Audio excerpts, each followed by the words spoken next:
ஜீ தமிழ் சேனல்ல ஒளிபரப்பாகிட்டு இருக்கிற வீரா serial heroine Vaishnavi அருள்மொழியோட பிறந்தநாள் 2 நாளைக்கு முன்னாடி வந்துச்சு. சமீப நாளாவே இந்த சீரியல் நல்லபடியா போயிட்டு இருக்கிறதுனால உற்சாகத்தில் இருக்கிற சீரியல் டீம் ஹீரோயின் பிறந்தநாளையும் செட்லையே கொண்டாடி அமர்க்கலப்படுத்திட்டாங்களாம். அந்த வகையில மதுரையை சேர்ந்த வைஷ்ணவி சின்ன சின்ன ரோல் நடிச்சு இப்போ ஹீரோயின் ஆகியிருக்கிறாங்க. வைஷ்ணவியோட பிறந்தநாளுக்கு ஒரு நாள் கழிச்சு அவங்களோட அம்மாவோட பிறந்தநாள் வர்றதுனால ஒவ்வொரு வருஷமும் அன்னைக்கு ஷூட்டிங் இருந்தா செட்ல மகளுக்கும் அம்மாவுக்கும் கேக் வெட்டி அசத்திடுவாங்களாம் சீரியல் டீம். இதுல இன்னொரு ஹைலைட் என்ன அப்படின்னா, கடந்த வருஷம் இந்த நேரமெல்லாம் ஏதோ ஒரு குழப்பத்துல இருந்த மாதிரி தெரிஞ்சது. இந்த வருஷம் உற்சாகமா புது பிறந்தநாள் மாதிரி அன்னைக்கு உற்சாகமா இருந்தாங்க அப்படின்னு சொல்லிட்டு வைஷ்ணவி நட்பு வட்டாரங்கள் சொல்லியிருக்கிறாங்க.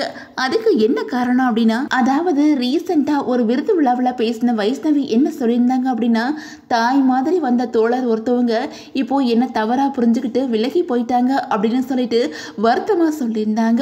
இதையடுத்து பலருமே அவங்களுக்கு ஆறுதல் சொல்லி வந்துகிட்டு இருந்தாங்க. அதே சமயம் வைஷ்ணவி மற்றும் அந்த நண்பரை பத்தி தெரிஞ்ச சக ஆர்டிஸ்டுகள் என்ன சொல்லியிருந்தாங்க அப்படின்னா, அந்த பையன் ரொம்ப அக்கறையோட இருந்தா, வைஷ்ணவியோட குணம் தான் இப்போ மாறிடுச்சு அப்படின்னு சொல்லியிருந்தாங்க. இந்த செய்தி அந்த நேரத்தில் ரொம்பவே வைரலா பேசப்பட்டுச்சு.